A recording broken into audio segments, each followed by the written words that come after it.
the companies come and go, but the founders stay, and the people stay.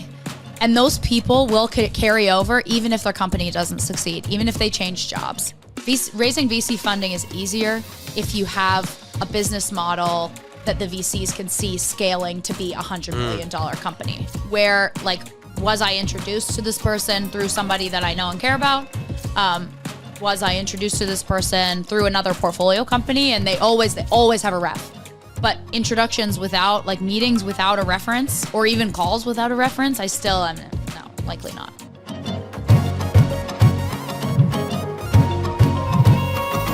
Yeah, what up, YouTube, LinkedIn, Twitter, Discord? We back, man. You know what it is. It's another Docs Radio banger. It's me, realest recruiter in the game. So put some respect on my name. Like it, tweet it, share it with somebody who needs to see it. I got a salute to the Anons. I got a shout out, big up all the DGens. Chat, this one's for you, chat. All the chats, the DAOs, you know what it is, man. It's your girl in the building. This is before we get into this, I actually wanted to say, so today I spoke to 2 Web 2 people that are trying to get, onboarded into, working in Web 3. And I have this conversation pretty often about, how life-changing it's been for me to be a part of this community and integrated with these people. And it's so perfect that you're here today, because honestly, you are truly one of those people for me that makes me proud to work in crypto. I'm so happy to call you a friend. You know I love you for real. I got my girl in the building. We got Jenna Pilgrim, head of platform at Coinfund. What up, Jenna? What up? What up? Thanks, Dan, for having me, Dan. I'm jazzed. That's very nice of you to say. And it's from the bottom of my heart. I mean it. I appreciate our friendship. And there's a lot to get into here, and we're going to give them all the lore. But I think we start right at the intro. What the hell is a head of platform? I think it's one of those abstract titles that people don't actually know what you do. So can you help define that? Break it down for me? Yeah, totally. First of all, thanks for having me. I'm jazzed to be here. It's my first pod in a while, so bear with me. Okay. So a head of platform is many different things at different funds. So in Web 2, a head of platform is really an operational, financial role. They serve kind of an accountability piece with their portfolio companies to make sure that they could serve an oversight role. They could be making sure that the portfolio company spends money appropriately, or operationally, the VC is getting what they need out of the company, reporting wise, usually. Mm-hmm. But in Web3, sounds very boring and not like you. It's a totally different role. Okay. So in Web3, there is this awesome opportunity where there are a lot of doors that are closed to companies if they don't know the right people.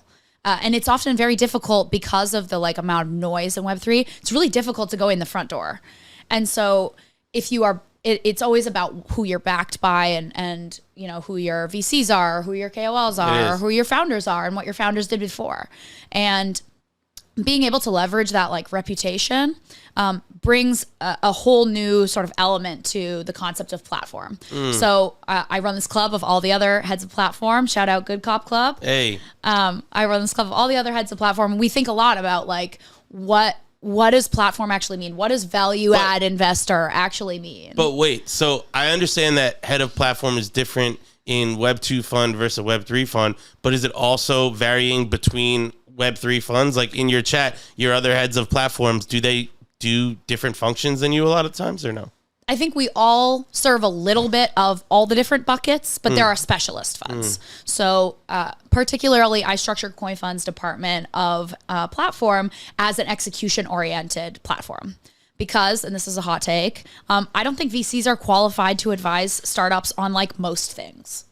I don't think that the founders who have built things and then become VCs, those are really useful VCs. But I don't think that if you're not in the trenches with a company, if you're not talking to them day to day, if you're not taking the amount of risk that our founders are taking, right? We take anywhere between 5 to 10 to sometimes 15 or more % of a company, but they still own the other 75 or more % of the company. They're taking an outsized amount of risk. So it's not my place unless I have direct experience in that area of like, we have a company, Demo, for example. Demo is an integrated car company. They give you token rewards for sharing your driving data. And then they turn around and they sell that driving data to different parties, like insurance companies that would want that data.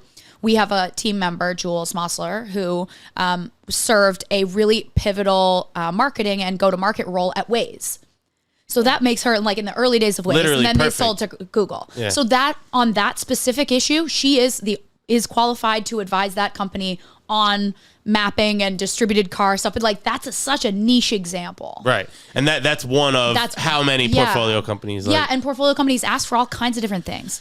So they could ask for like go to market. They could ask for say? sales. They could ask for like all kinds of stuff. So That's awesome. And you know, I know you've done a few other things like in between. And yeah, I guess like the main reason I'm asking you this question is because like I've hung out with you and your friends like enough times to know like it's just really interesting to see the people that you met personally in your early journey and like the people that you meet today, like new people that are added to your friend group or added to the chat, entering the chat today.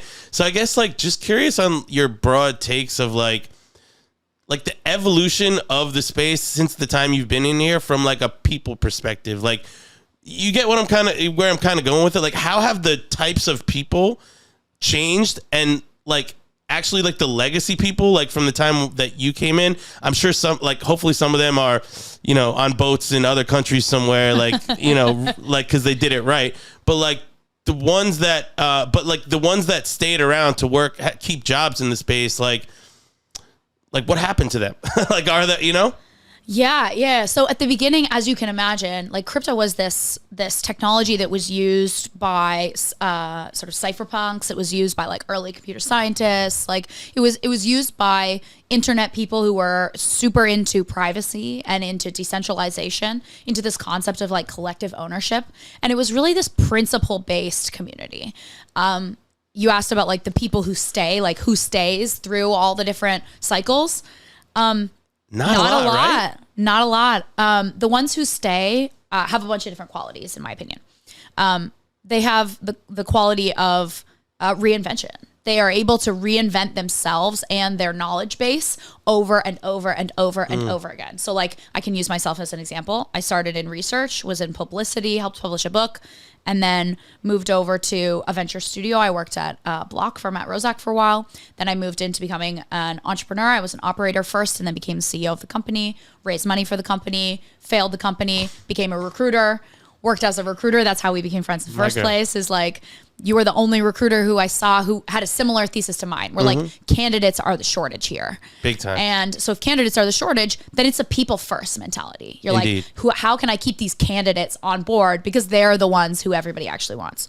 So that's like recruiter, CEO, been all of these different pieces, and now back to VC. And like, I think those who are willing to change their minds when presented with new information, and those who are able to really be bad at stuff. That's interesting. Like willing to just open themselves up to whatever is coming next and surround themselves with the right people, I guess. I guess that's a good thing. Well, that's cool. Well, I mean, I guess let's stay on like hosting events, and you know, you have so many great friends, an eclectic group of friends that you've built over the years, and you're very good at like bringing people together and creating these dialogues and environments where people can like be productive but also have fun, and it's always a vibe.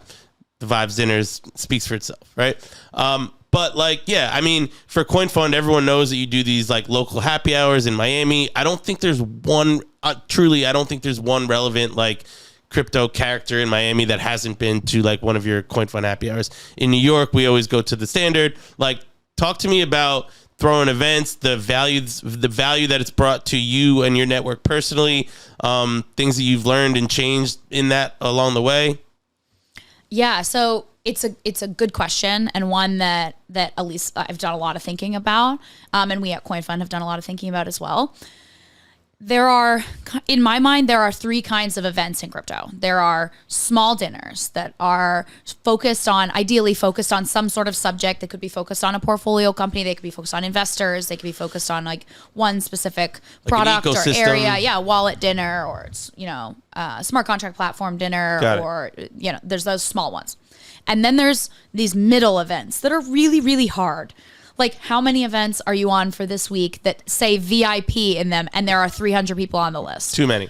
So you're like, okay, this is not really VIP to what I understand that to be. But it honestly probably is. The space has got so big over the last couple of years that it's really difficult to do this middle category right. At some point, and this is a rule we always have at Coinfund, is like, don't leave LPs on the sidewalk. So like, we are funded by LPs. We have portfolio companies as well. Again, don't leave portfolio companies on the sidewalk.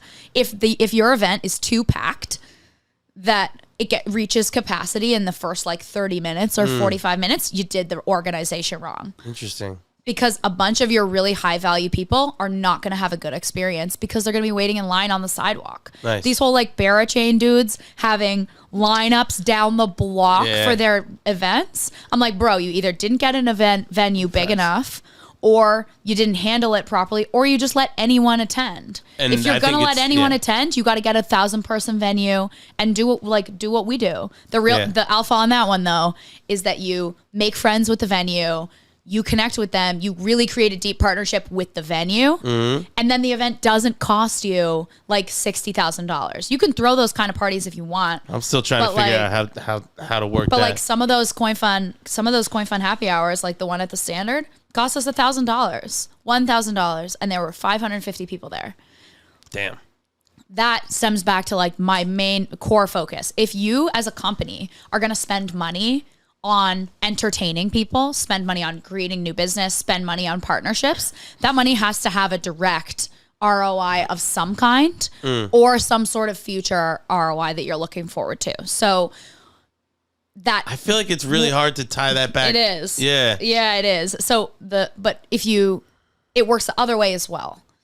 And the other way is like my worst fear at one of these mid-sized events, throwing these 200, 300 person things, is that's curated enough that if a scammer came in and they met someone at a Coinfund party and then that person was introduced to a portfolio company, they met a portfolio company, entered into a relationship with that portfolio company, and then they got wrecked, or that scammer disappeared, or something happened, then they're going to be like, I met that person at a Coinfund party on something that said VIP. VIP means curated, means vetted.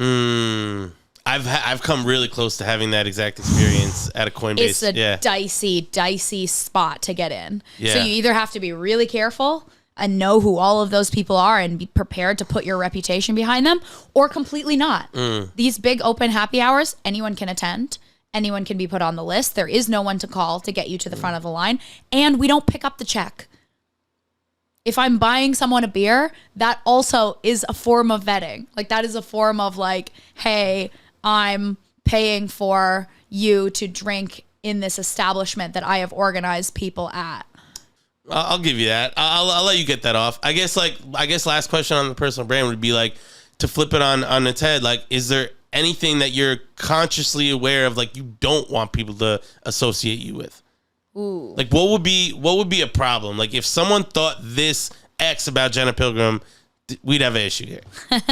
Come on. Well, there's all of the thoughts and emotions and all the rest of it that come with starting and failing a company.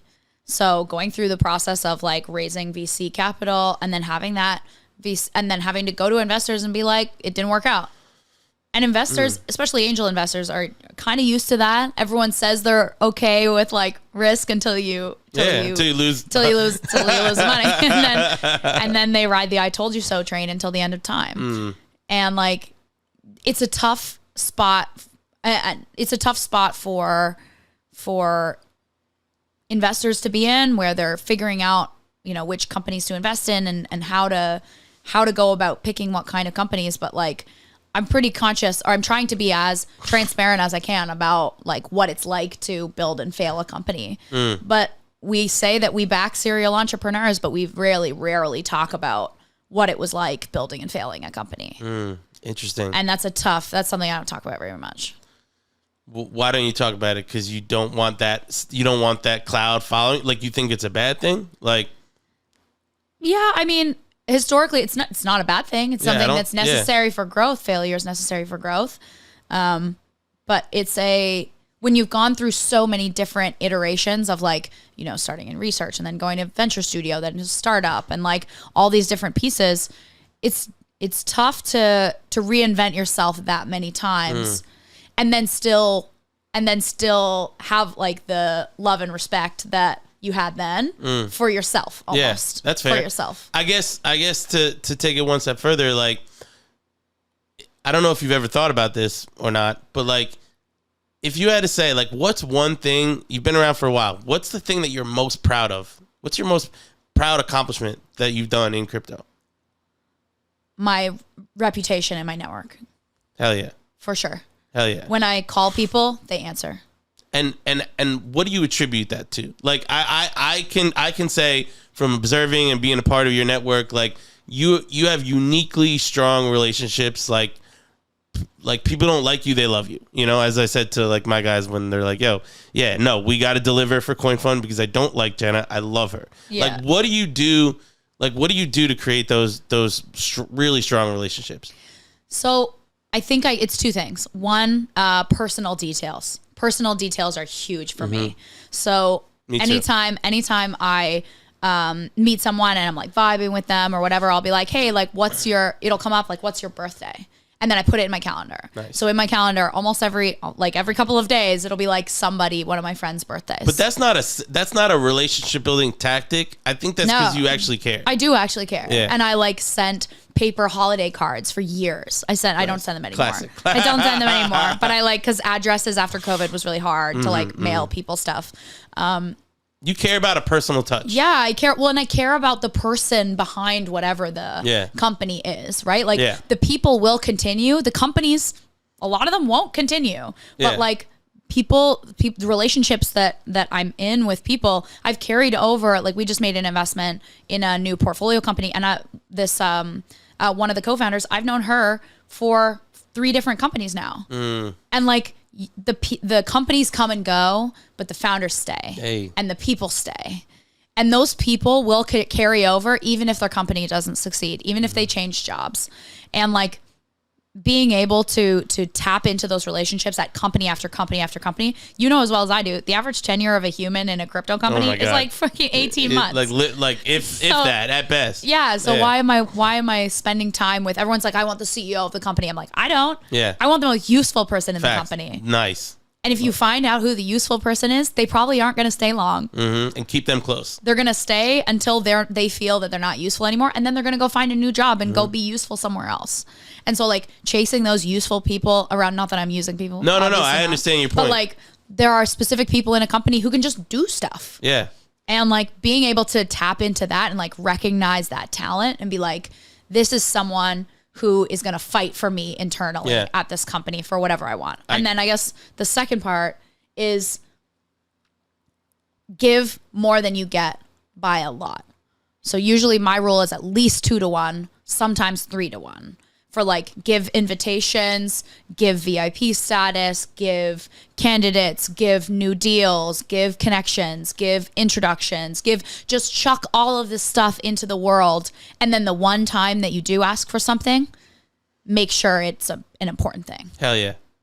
And I can attest, by the way, that you are that useful person for me at Coinfund. Obviously, thank you. Thank you. No, but I like how you think about that. And also, like, the useful people are usually the ones that you can, like, have the most interesting conversations with. You know, they're the ones who are providing value. Therefore, they can teach you things and probably leverage what you can give that. Like, what you have to offer, they're the ones that you want to give that to. Like, if I'm doing a favor for someone, I want you to make me look good. Like, make me proud of this intro that I made. You know what I'm saying? And so, yeah, CEO, cool. Like, sometimes they have great titles and sometimes they're awesome. But, like, I want you to, the person that got introduced, to walk away and be like, yeah, like, that was the person I was supposed to meet, you know? Yeah, exactly. And if they aren't the person, that they're not going to yank you around, right? Like, they aren't the people who are like, oh, sorry, I'm not your person. Click. Like they're the person who picks up the phone and says like, hey, I just met this awesome guy, Dan. Internally, I will, go in my Slack and figure out who the right people are at the company. And then they'll introduce you to the right person and make sure something actually happens. Okay, cool. Well, I guess like to keep it moving forward from there, it's like, so you found your home at like a VC after trying your hand in a bunch of different things, and not only like not any VC, like a tier 1 VC and like a corporate one at that. I guess like two-part question. Number one, like why VC in the first place? Like what made you? And I'm not even talking about Coinfund specifically, but like why VC? And I guess like the part 2 to that is like what has this new perspective taught you about like the industry and just the space more broadly? Yeah. So why VC? There are really only a couple of people in a company's life that can really help move the needle for that company, right? Like you can work as a recruiter or a marketing agency or a market maker or a bank or whatever. Those are all vendors, what we would consider vendors. When I worked for myself, I was a vendor, right? I was a recruiter. I was selling things to small companies and working for myself. That's all great. Until the market goes down or until the market goes way up. And in both of those cases, everything just gets a lot more confusing and a lot more challenging. It's not sticky. I really was interested in more of a like long-term relationships with with companies of any kind. And when I saw originally Meltem Demirors did this role specifically, head of ecosystem, head of platform, whatever. She did this role at DCG. And it was kind of as a hybrid, like investor, super connector kind of role to think about, okay, what is our position in the world? And then how do we leverage that position for the betterment of our portfolio, right? Like IR leverages that position for the betterment of the LPs, right? Like marketing leverages that for like the sort of brand of Coinfund. People leverages that to make sure that we get hired, to make sure that more people get hired at Coinfund. But platform is really acting as an advocate on behalf of portfolio companies. So when I worked for myself for 5 years, and I always said that if I was going to go back to any sort of job, that's the one job that I would do. Which one? A head of ecosystem, head of platform at a major VC. So what I had to do is I had to find a VC that didn't have a super installed platform function already and that was big enough. So Coinfund hadn't had anyone in this role for over a year. Vanessa Grellet did this role before I did, in kind of a different way, bespoke, worked a lot more on the like sort of consulting and advisory side. And I had this vision for an execution-oriented department. What if we treated intros as currency and really followed up on all of them? And that's what happened. And so I was interviewing with 3 VCs at the same time, and Coinfund moved quicker than any VC I had been talking to. Some I had been talking to for like 1 or 2 months, 3 months, or whatever. Yeah. I met 5 managing partners at Coinfund in 6 days. Wow. And then 2 weeks later, I had met our head of marketing who had just started, and I had met our head of people who came off of maternity leave to talk to me, put an offer together, and then I started before she even got back. Yes. And so the speed of them being able to move fast when they want to was a key quality that was like, VCs have no reason to move with urgency for very many things, on deals and on talent.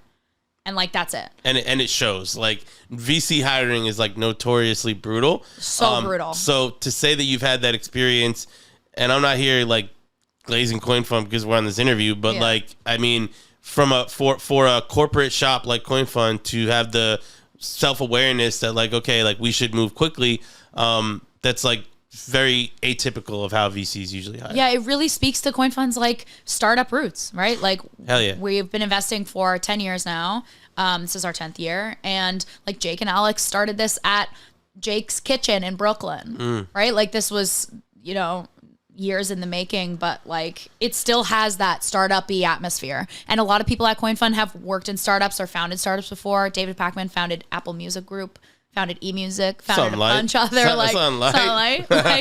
founded like a bunch of different companies. And Jules was early at Waze, and there's Margaret served like a key recruiting role at Google, and has experience across the board in a whole bunch of different areas. And like that maintains this like scrappy, like, let's just get it done. Yeah. Like, let's just get it done. Yeah. And if you push enough people, they'll get it done. And like, I think that's something that VCs would do well to leverage their ability to like move fast on deals when they want to. If a founder comes to us and is like, hey, I have a term sheet already, I'm entertaining several more term sheets over the next week, those analysts are going to stay up till all hours of the morning, and the partners are going to stay up till all hours of the morning too, to get the deal work done, to get the work done, so that we can like put it in and win this deal.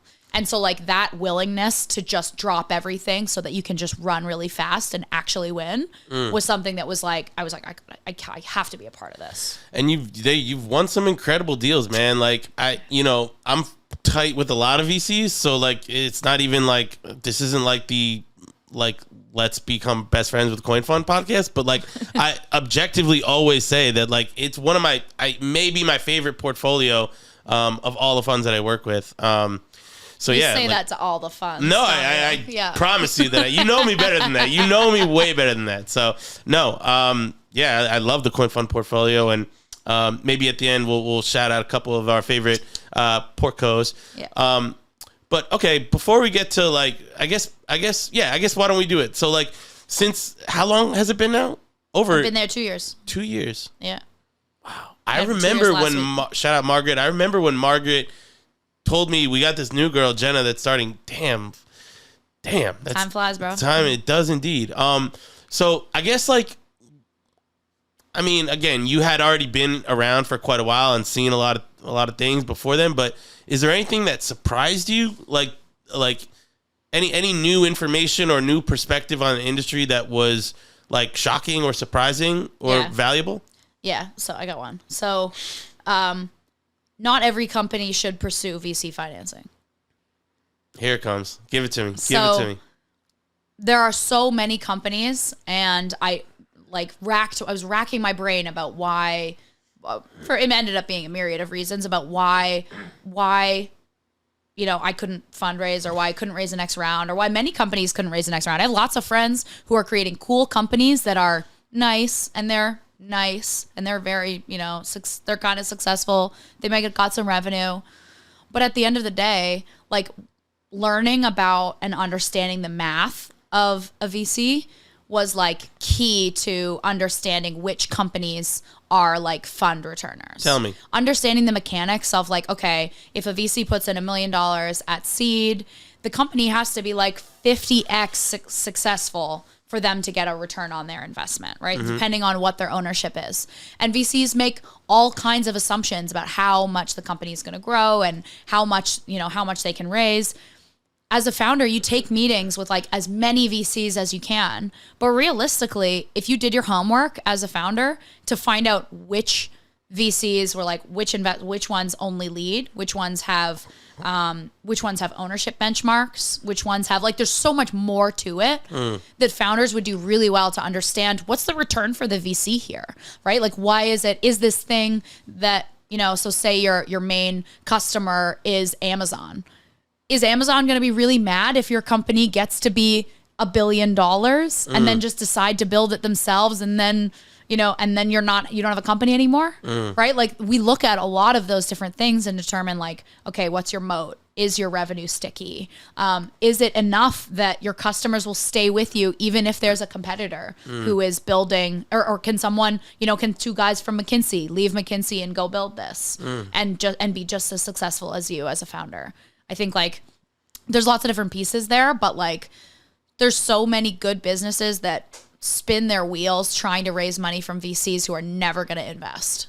Interesting. Because they just don't have a VC style business model, right? Like, they would be better off, put down the VC list, stop making lists of investors, just go make a lot of money, right? Like, Blockworks lived as a company for ages before raising VC money. And then at the end of the day, Blockworks ended up raising a VC round anyway, because the VCs will bang down your door if you are outrageously successful. They will find you.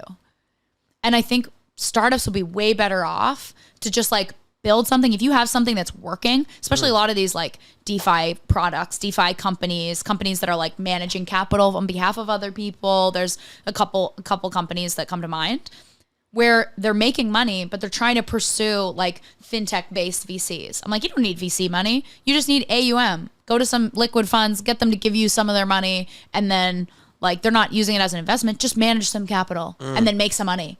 And then use that money to build your company, right? Like we're losing this like laundromat style, like bootstrapping idea. That's not really even bootstrapping. That's just making money. Yeah.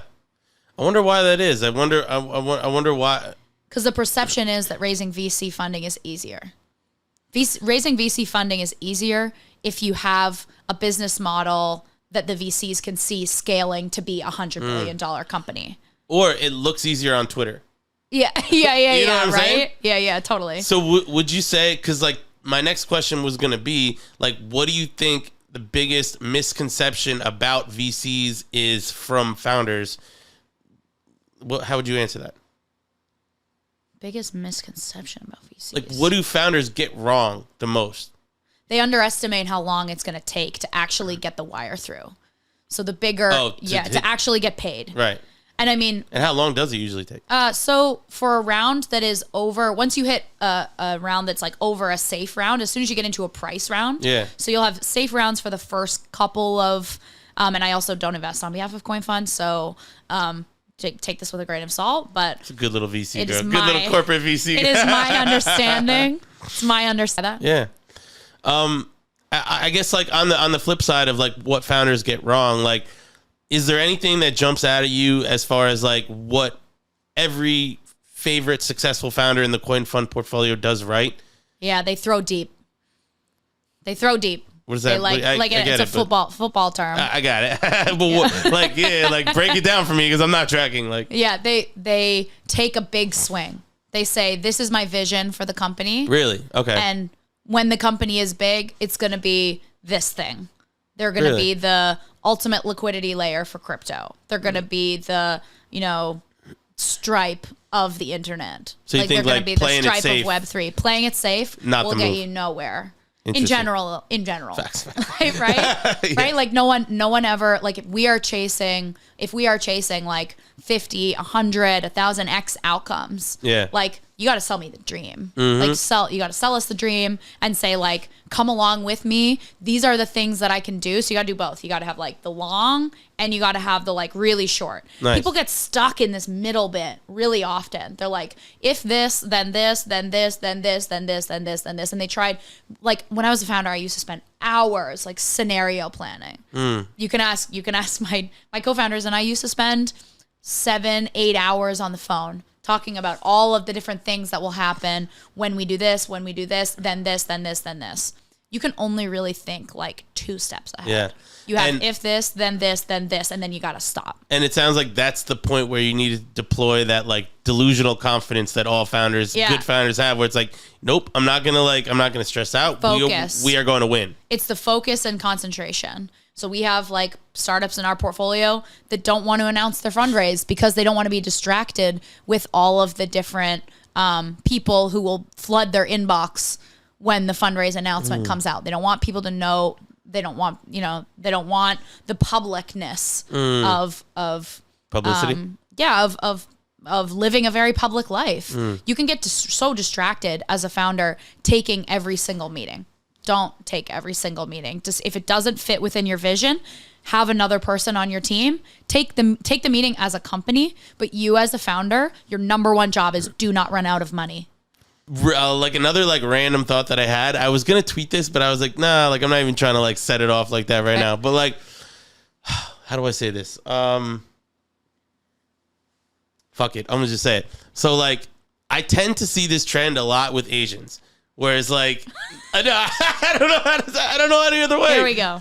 Okay, so I tend to see this trend a lot with Asians, whereas, like, and this is a cultural thing. It's no disrespect. It's a cultural thing where it's like a lot of times they want to meet you in person before a call, and like I'm all about like building in person and all that shit or whatever. But it's like, bro, at a certain point, I've had my time wasted so much that like I need to know that like we are going to have a long-term relationship. And the way I think about it is, okay, let's do a quick call. Let's calibrate. Let's each introduce each other, blah, blah, blah. And then when we know, okay, this makes sense, now let's spend some time together. But I get annoyed when people are like, let's meet in person for the first time we've ever met. I'm not really here for that anymore. I kind of take the other side of that one, depending on where the intro comes from, right? Like, I'm all about intro source. So where, like, was I introduced to this person through somebody that I know and care about?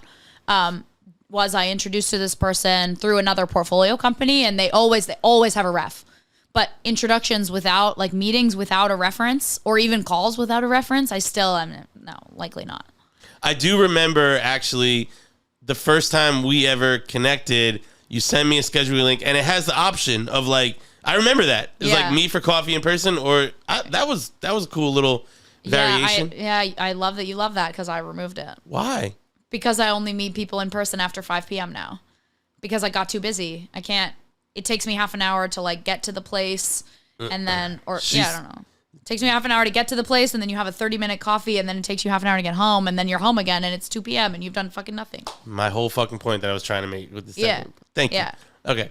I feel validated. But at events, I will always opt to meet someone at an event, at an event or at a conference before, like, totally. I'll meet them at something. But leaving my house, oh, definitely not.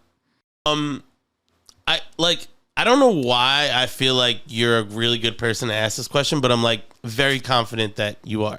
I think one thing that you and I have in common, I think a role that we play, I mean, you're not as old as me, but you have a mature perspective and you've been around for a while. So I think sometimes we play big brother, big sister to the founders and just, like, provide them some mentorship here and there.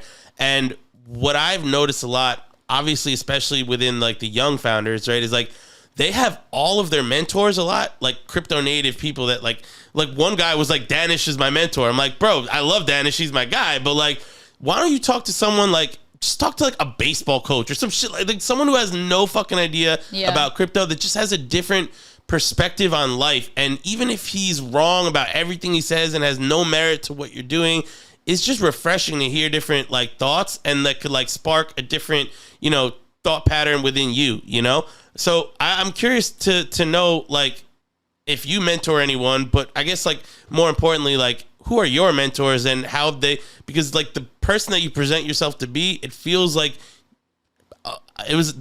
people helped to shape this person, So talk to me about that a little bit. Yeah. So I've had a few for different kind of phases of my life. I'm really lucky that sort of more of the senior people at Coinfund do a lot of mentorship for the people, like, internally at Coinfund. Mm-hmm. So I'm really lucky to spend more time with, like, Alex Felix and David Pacman and Jake Brookman, because Jake's in Miami with me as well. So spending more time with them has been awesome for my, like, professional development and sort of refining what was already there to make me a better decision maker, to make me a better communicator, for sure.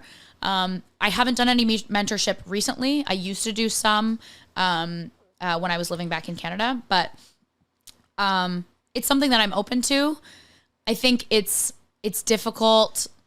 It's difficult as a woman in crypto. Let's go. Yeah. I got her. Yeah. It's difficult as a woman in crypto because there are so many women who want mentorship, but it doesn't always translate.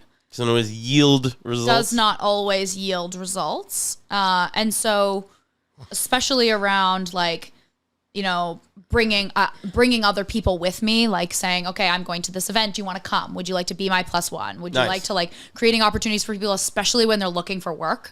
That's a big one that I will happily offer another seat at a dinner to, like, and I'm doing that, I'm hosting a Vibes dinner tomorrow night, and there's, 3 or 4 people on the list who are looking for work and who are awesome candidates, who are, like, interviewing at a couple of different firms. They're like, what we consider to be, like, hot candidates. Yeah, hell yeah. And just providing those opportunities to, like, meet more people that then hopefully results in some sort of results. But unfortunately, there is a misconception that, like, just because we are both women in crypto, that, like, that means I'm going to be everybody's friend. That doesn't necessarily yield the results that I'm looking for, or likely the results that they're looking for. Just because there aren't that many women in crypto does not mean that we will all be, or want to all be, friends. That would be like, hey, I found another guy from Jersey. You guys must be friends and must have something in common because you're both from Jersey. Like, no. I fucking hate most guys from Jersey. No, there has to be something else. So for any of and I have lots of strong opinions about women's events in general. I don't like them. I don't go that much unless they have some sort of specific other focus. They have to have a paired focus. So it can be like women in capital markets, women in investing, women in VC, women in business development. Nice. Because those are all things that I would associate with. If it's women in marketing, no. If it's women in people, no. If it's women in general, also no. Because unfortunately, statistically, the majority of women in crypto are not in business development, sales, or fundraising, or company building. The majority of women in crypto are in HR, marketing, operations, finance. Those are all money spending roles. They are not money making roles. Interesting. The girls have a tough time. To break that down a little bit for me. You're definitely a boy's girl. Yeah. For sure. Yeah, like the women who that does resonate with me. Yeah, who don't tie a significant portion of their identity to like, I am a woman and therefore I am otherized in this environment. As soon as you otherize yourself, people can't relate. And the majority of people you're trying to relate to are men. That's a fact. Do you feel like some people maybe that do these like, Shi-Fi-esque type of programs sometimes get, in that echo chamber that I just mentioned before of like kind of just hearing the same opinions and viewpoints from other women? I love Shi-Fi. I'm a part of Shi-Fi. I was in cohort 10 to like sort of audit all the like curriculum. It's awesome program. Like shout out Maggie, awesome program. Sure. But I think like that serves an awesome educational role, and that's great. And if it gets more people jobs in crypto, then great. But I think you have to be willing to like serve, like be in this incubation piece and then graduate out of it. Right? Like the Shi-Fi community is amazing, but there are lots of different communities, and you're going to need all kinds of different communities to be able to succeed in this business. Okay. Last question about women in Web3, because I'm not qualified to go that much deeper on this, but like, I guess my last question would be like, and I have no opinion on this, like objectively just curious, like, do you think, as a female founder or even a female investor, do you think there are like a huge amount of like challenges in front of that person that maybe like a man wouldn't face? Yes. So women in general are conditioned not to be believed. And so when they say something, could not to be believed about anything. Right? Like we see that with like the Me Too movement. We see that with like women over time trying to be trusted as politicians, trying to be trusted as CEOs of anything. They are facing so much scrutiny. And so because women are conditioned not to be believed, we're like, oh my God, whatever I try to tell someone, I have to provide them all of this supporting data so that they believe me. But male founders don't face that same sort of internal battle. I think it's something we can overcome.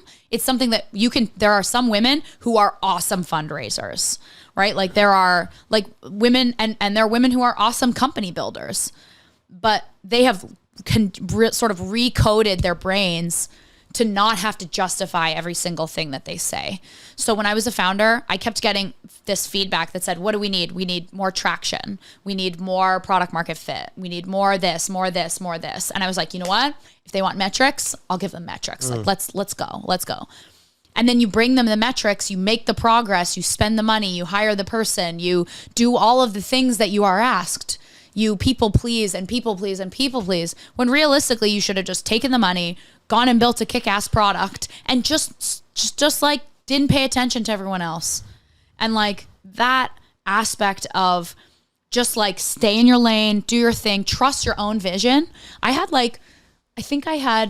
were all great, but I had like 12 advisors of my last company. And I took You were that founder. Yeah. And I took 300 investor meetings over 3 years and then ended up with 800K. because all of those meetings, I gave them all kinds of answers to questions they didn't ask. At pre-seed and seed, you're making a founder bet.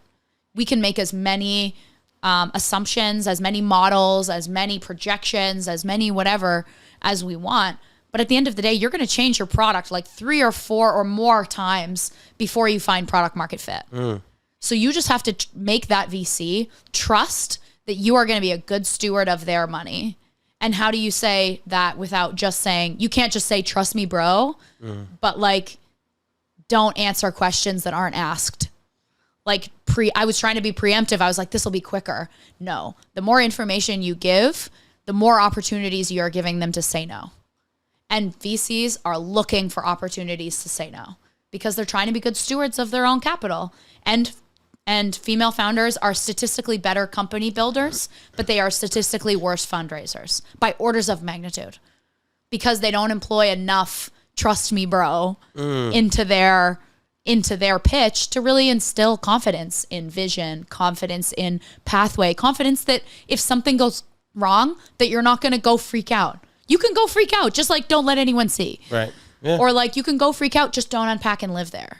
And by the way, like no one wants to see a man like freaking out and like unraveling in front of a captain. Like that's good advice for anyone. But that was a really good breakdown of that whole thing. I'm glad I didn't hold back from asking you that. That was like really productive. I love it. But I think it'd be wise for female founders, any female founders out there listening. Talk to these. I would also talk say to these girls. Yeah, right. Right. Yeah, if you're listening, if you hear me, if you're out there, I promise it gets better. I would also pay really close attention to which investors you're pitching. Recognize that there also is a precondition for, and I'm not an investor, but I know the female investors in our space have a really tough time because female founders come to them asking for capital, and then they get upset when the female VC doesn't back the female founder, or the female VC, like, play it out. Female founder goes to female VC. Female VC has to take that company and sell the vision of that company internally within the VC to their investment committee. And the investment committee, whether they're men or women or not, are going to be thinking, are they just trying to back this company because they're a woman founder and she's a woman VC? And like, recognize that female VCs are held to the same unrealistic standards as female founders are. So just give them a break. Wow. That's a really good point. Damn, I have a situation I would love to talk about, but I can't get into it. But I've been there. I've seen that play out. Everyone just wants to be treated the same. And anyone who just determines or decides that they want preferential treatment because they are one sex or another sex, one race or another race, is an immediate no for me, bro. Fuck, man. I don't want to jump off the ledge like too crazy, but like it's because I can't discredit that, like, I can't discredit the reality that, like, women face, like, the situation you just described, like, happens.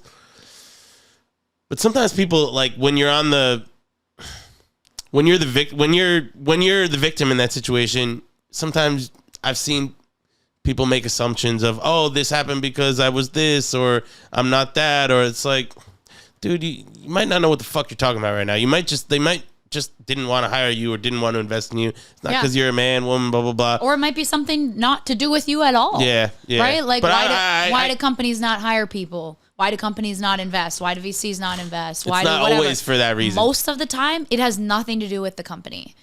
It's because the numbers don't work, because the metrics don't work, because the traction didn't come back, because a reference came back wrong. Mm-hmm. That's a big one. There's a zillion different reasons, and like the best thing we can all do, like the best mark of resilience is how quickly you move on after a setback. And I wish, when I was a founder, I wish I moved on quicker. I just had to drop a bomb on that one. That's a bar right there. Hell yeah. I guess the last question I have, we don't have to stay on this for too long, but just to wrap us up, man, like, we're here right now in New York for DAS. We see each other all the time on the conference tour.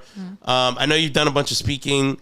Like, how do you prep for speaking? Like, how do you choose which panels and events you want to speak at? What's been your experience with speaking at conferences in general? Like, yeah, just talk to me about that a little bit. So, I mean, we're in the lucky position where, we know a lot of the conference organizers and we're able to connect with them in that way. I think anything that I do that is like new or novel or like a new take on something, is something that I want to, if I can, get it in front of conference organizers. We want to do the best we can to get visibility for investors. And so, the more I can help sort of get more visibility for investors, that's great. For my personal brand, I mean, I've been doing some speaking over the last couple of years, but it's something that I want to do more of. All right, let me remix. Fuck that question. Okay. What is here's what I actually want to know. I'm always going to give you the political answer. Yeah, we're not doing that. Yeah. Here's what I actually want to know and I actually care about. Like, is there anything like about you, even personally or professionally, that you're like, this is an area that I like really want to get better at, or something I want to change or do differently or improve on? And I guess I'll tell you something that I have worked hard to get much better at, and it was really important. I mean, I guess like I had this weird mentality when I first started my business that like, if we are working together, like if you're a candidate and whatever, there's a job, like your business is my business. And like, because you're my candidate, I can talk to whoever I trust about this, and whoever I feel comfortable with about this. I was burned by that a few times. Luckily, it was with people who like were understanding and like didn't hold it against me. But it happened once or twice, and I had to like realize that like, this is people's like livelihood that I'm dealing with here. It's extremely sensitive. And just because I trust that person who I just told about your interview to, like, that doesn't mean they trust them. And I'm just really grateful that I realized that so early on, because now, 4 years into the business, I'm like, okay, this is incredibly important. Is there anything that a mistake you made in the past, or just, something that you're like, that's something that I need to be doing differently or doing better?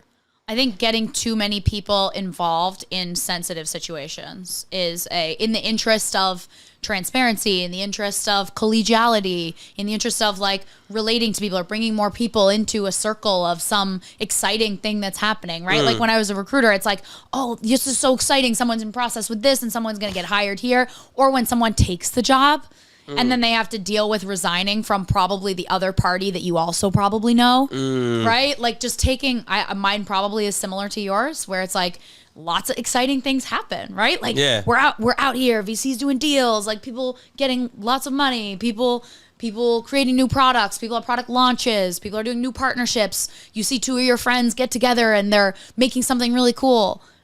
That's something I want to talk about. Yeah, it's something I want to talk about. But I think like recognizing that, mine's probably similar to yours, we're like recognizing what the confidentiality rules are here, and not necessarily what can I talk about and what can I not talk about. It's more about like, what would more people being involved in this situation make it better or worse? Nice. And if having more people be involved would make it better, and like all about the hype, and we can all talk about it and we can whatever, that's all great. Like, would having more people involved here be good? Or would having more people involved here just cause confusion or some sort of like, oh, well, everybody knows we already did this thing, so who cares? Like, being flippant about that is something that I'm really trying to work on. Is like flippant about like, whatever, they're going to know soon anyway. Like, no, it's going to cost me nothing to wait. And we can be just as excited about that thing when it actually comes out. And then it's just like, oh, cool. Let your success be the thing that people see. You don't need to like keep people updated every step of the way while you're like, oh my God, this is so exciting. So-and-so signed a term sheet with Coinfund. Yes. Like, no. Yes. No, you got to wait for that press release to come out. You got to wait for something to like. Don't take the bait. You don't need to. You don't need to be the guy who was ahead of it and like, remember where you heard it first? No, remember where you didn't hear it first. Actually, remember when you didn't hear it first. Cool. Well, aligned with you on that. I guess like to wrap us up and take us home. Why don't we shout out? Let's each do this. I like this. Why don't we each? Who's your? How do I ask this question? Are you asking who my favorites are? Yeah, I want to word it properly though. Like, yeah, like, okay, which portfolio company are you most excited about this year? I got a couple. So, Sindri is one I'm really excited about. People have been investing in ZK technology for like 10 years now. Everyone was like super jazzed on it like 4 or 5 years ago. And then, you know, some VCs got burned on it. It was a tough spot. Also, zero knowledge technology has come a really, really long way. And I think, so Sindri is a centralized prover. They allow companies to sort of come in and attest to the proofs that they've created and really create this sort of like verifiable proof engine. And we're very excited about Sindri. They're getting some early revenue, some early traction, and they're raising money. So we're pretty jazzed. Oh, they're raising again? Yeah. Hell yeah. Yeah. So Big up Sindri. Jazzed about Sindri. The other one, in wake of the Safe and Bybit hack, one of our portfolio companies, Cloudburst, is also raising money. Oh, I never heard of that one. They just went to market with a new raise. Cloudburst is a fraud detection tool and an alpha signal product. So it's sort of a trading signals product where essentially what they've done is they've combined on-chain data with off-chain data from Telegram, from social media, from all these different chat groups that they're in across the world. They encompass like China and North Korea and South Korea and Japan and all these different places, all over North America, all over Europe, to essentially detect pump and dump schemes before they happen. So they'll sort of correlate the two together. You can use that for fraud prevention, which is what several different banks and some 3-letter agencies in the US are also using to detect fraud prevention. Or to use for fraud prevention. But then trading shops and banks are using it for signaling to say, like, what are people talking about to really get sentiment analysis. Okay. And as the crypto market goes up and up and up, you can actually use it for people too, where you can seek out what's up top's sentiment analysis on the internet. What are people saying in the chats about up top? And as long as the chat's like a public channel, then, that can be digested into Cloudburst. So cool. I'm pretty excited about them. The founder, Evan Coleman, is awesome. He founded Flashpoint, sold it for several $100 million, and we hope he'll do that again. Something light? Yeah. Something light? All right, cool. I mean, there's so many good ones in Coinfund. I have a soft spot, even though like we haven't done that much work together. Like I've made a few big deals there, but like I fuck with Alora. Shout out Alora, my boy Nick. Yeah, love Alora. Big up Alora. Guy's going to TGE soon. Yes, he is. Yeah. Yes, he is. And I guess like what I enjoy, the story that I like to tell about Alora is just that like they were building like the AI before like the narrative was, the shiny object in the room. And like across like any category, like I love that. I love the people who were early before it was cool. So shout out Nick, my guy. They were so early to agents. They like pivoted. I think the other part, this part of the story that a lot of people don't know, is that Nick was building Upshot before, and Upshot was this like NFT appraisal tool in like the NFT heydays of 2021, 2022, and he dragged that company into agents way sooner. And we were like, I don't know how this is gonna go, but they have pulled that company into like super stardom, dude. They brought all the Chainlink dudes over. Like, I'm about it. I brought all the Chainlink dudes. You brought all the Chainlink dudes over. Yeah. Yes, we did. Yes, we did. And it's love. Jenna, I truly love you and appreciate you as a friend. And if crypto disappeared tomorrow, if Coinfund disappeared tomorrow, if Uptop disappeared tomorrow, we'd probably be having dinner on Thursday night, as we should be. I appreciate you, and thanks for being a good friend to me. Yeah, bro. Thanks for having me. This was a time. Much love. See y'all next time. Peace.